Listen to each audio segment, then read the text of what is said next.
Pregnancy ना conceive होने के बहुत सारे तरह के तमाम रीज़न होते हैं। उन रीज़न में कुछ कॉमन रीज़न जो कि विंटर के सीज़न में अक्सर देखा जाता है, उसके ऊपर भी गौर करना बहुत ज़रूरी है। आज की वीडियो काफ़ी इन्फॉर्मेटिव है, प्लीज़ शुरू से लेकर लास्ट तक ज़रूर देखिएगा। नमस्कार दोस्तों, मेरा नाम हर्षिता वर्मा है और आपका मेरे चैनल ट्विंस माय वर्ल्ड पे बहुत बहुत स्वागत है। विंटर के सीज़न में हमारी जो पाचन शक्ति होती है काफ़ी हद तक इम्प्रूव हो जाती है। आपका डाइजेशन बिल्कुल सही हो जाता है, तो बहुत सारी चीज़ें खाने की इच्छा करती है। लेकिन उन सारे फूड आइटम में आप किस तरह के चीज़ों का सिलेक्शन कर रहे हैं, ये काफ़ी ज़्यादा इंपॉर्टेंट है, क्योंकि कहीं ना कहीं इससे भी आपको प्रॉब्लम हो सकती है। अगर बेसिकली रूप से देखा जाए तो आपकी डाइट और आपकी नॉर्मल एक्टिविटीज़ ही आपके सारे हार्मोन को रेगुलेट करते हैं। आपका डाइट जिस तरह का होगा उसी तरह का आपके शरीर की बनावट भी होगी, आपके शरीर की संरचना भी उसी तरह से होगी और किस तरह से आपकी बॉडी को चलना चाहिए हार्मोनली, वो भी सारी चीज़ें भी डिसाइड होती हैं। तो आपके फूड का सिलेक्शन बिल्कुल सही होना चाहिए। ऐसे फूड आइटम आपको लेने चाहिए जिसमें कि आपको अंडे की क्वालिटी इंप्रूव करने की पावर हो। अब कई बार आपने देखा होगा कि ओवुलेशन तो बहुत सारी महिलाओं के हो रहे हैं, पीरियड्स भी आ रहे हैं रेगुलर टाइम पे, लेकिन स्टिल प्रेगनेंसी नहीं रुक रही है। तो इसका मेन रीज़न ये है कि कहीं ना कहीं उन महिलाओं को स्टार्टिंग हो गई है पीसीओडी की। यानी कि उस टाइम पे आपको पीरियड्स तो दिखाई दे रहे हैं कि हर महीने आ रहे हैं, दैट डजंट मीन कि आपको पीसीओडी नहीं है। आपको हो सकता है आपके छोटे से सिस्ट बन रहे हैं, सिस्ट बड़े नहीं है, छोटे छोटे बन रहे हैं और उस वजह से आपका ओवुलेशन हो तो रहा है, लेकिन फॉलिकल इतने बड़े नहीं बन रहे हैं जो कि आपके फर्टिलाइजेशन के लिए रेडी हैं। तो कहीं ना कहीं आपकी बॉडी में धीरे धीरे करके प्रॉब्लम शुरू हो रही है। आपकी प्रेगनेंसी नहीं रुक रही है, पीरियड्स आपको दिख रहे हैं बराबर कि हाँ टाइम पे आ जाता है, लेकिन वो पीरियड की क्वालिटी कैसी है, क्या आपका रहन सहन अच्छा है, ये सब कुछ डिपेंड करता है कि आपकी प्रेगनेंसी कब रुकेगी और उसको कितना टाइम लगेगा। अब रही जहां तक बात कि अब देखिए, मैंने आपको बताया था कि प्रेगनेंसी को कंसीव करने के लिए आपको बहुत अच्छी तरह से अंडे की क्वालिटी को इंप्रूव करना है, जिसके लिए आपको प्रोटीन युक्त चीज़ें लेनी है।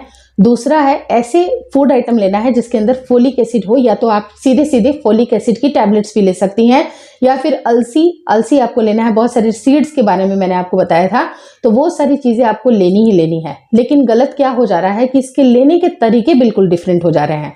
अगर मान लीजिए कि मैंने आपको तिल यानी कि सेसमे सीड्स बताया, तिल लेना चाहिए, अलसी लेना चाहिए यानी कि जो फ्लैक्स सीड होती है वो लेना चाहिए, लेकिन आप ले किस तरह से रही हैं। अगर आपको लगता है कि इस टाइम पे मैं लड्डू खाऊंगी, जाड़े में अच्छा रहता है, विंटर का सीजन में लड्डू बनता है, अच्छा बनता है, तो आप सीधे उसको घर पर नहीं बना रही हैं बल्कि मार्केट से उसको खरीद रही हैं। मार्केट से खरीदने पे होता क्या है कि ऑलरेडी बहुत ज़्यादा प्रोसेस करके ये तिल गुड़ की पट्टियां मिलती हैं, जिसके अंदर पाम ऑयल भी होता है, जिसके अंदर हाई कैलोरी मात्रा शुगर की भी होती है। और शुगर अगर आपकी बॉडी में ज़्यादा जाएगा तो सिर्फ फैट कंटेंट आपकी बॉडी में बढ़ जाएगा। फैट कंटेंट जो बहुत ज़्यादा बढ़ता है, कई बार ये इन्फ्लेमेशन का कारण भी होती है। आपके इंटरनल जो ऑर्गन्स होती हैं उनमें भी इन्फ्लेमेशन होती है। कई बार बहुत ज़्यादा वसा युक्त जो चीज़ें आप ले रही हैं, जैसे कि घी का सेवन या बहुत ज़्यादा रिफाइंड ऑयल, इनका सेवन अगर जाड़े में बहुत ज़्यादा होता है, विंटर के सीज़न में अक्सर पराठे बनते हैं, तो ये जो हाई कैलोरी फूड अगर आप बार बार ले रही हैं, आपको लगता है कि नहीं हमारा डाइजेशन तो अच्छा हो गया है, विंटर में खाना चाहिए, तो खाना चाहिए तो कितनी मात्रा में खाना चाहिए इसका भी आपको ध्यान रखना चाहिए कि अगर आप मात्रा को ध्यान में नहीं रखती हैं तो इससे आपके बॉडी को बहुत सारे तरह के नुकसान होते हैं। पहला नुकसान होता है कि आपके बॉडी में अनावश्यक बैड कोलेस्ट्रॉल बनते हैं। बैड कोलेस्ट्रॉल का प्रभाव आपकी लीवर के ऊपर भी पड़ता है, जो कि अल्टीमेटली आपकी बॉडी को अंदर ही अंदर इन्फ्लेमेट कर रही है, दिक्कत कर रही है कि आपकी प्रेगनेंसी कंसीव करने में इस वजह से भी दिक्कतें आ सकती हैं। तो ऐसी कोई भी गलती आप ना करें। फूड खाइए, अच्छी बात है, सबकी एक लिमिटेड मात्रा खानी है। घी को किस तरह से इस्तेमाल करना है इसका भी ध्यान आपको रखना है कि घी को बहुत ज़्यादा जला करके, बहुत ज़्यादा हीट करके आप मत खाएं, उसकी सारी गुणवत्ता उड़ जाती है। कोशिश करें कि रोटी आप बना रहे हैं या फिर बाजरे की रोटी या रागी की रोटी, उसमें आप 1 स्पून ऊपर से डाल लें। बहुत ज़्यादा इसको पकाने की वजह से इसकी जो गुणवत्ता है वो कम हो जाती है और इसके फ़ायदे आपको नहीं मिल पाते हैं। तो घी खाने के फ़ायदे होते हैं, लेकिन गलत तरीके से घी बना रहे हैं या घी गलत तरीके से आप उसको सेक रहे हैं तो इसके दुष्प्रभाव आपकी बॉडी में पड़ेंगे और ये कहीं ना कहीं बैड कोलेस्ट्रॉल आपको डेवलप होगा। तो आपको कुछ चीज़ों का ध्यान रखना है जिससे कि आपकी प्रेगनेंसी रुकने में ज़्यादा दिक्कतें ना हो। तो अपने डाइट को नॉर्मल रखें, इतना अच्छा भोजन करें जितना कि अच्छे से डाइजेस्ट हो जाए, लेकिन ओवर ईट आपको नहीं करना है। मतलब आपकी बॉडी में फैट का कंटेंट आपको नहीं आने देना है। सारी चीज़ों का अगर आप ध्यान रखती हैं तो आपकी प्रेगनेंसी कंसीव होने में ज़्यादा परेशानी नहीं आती है।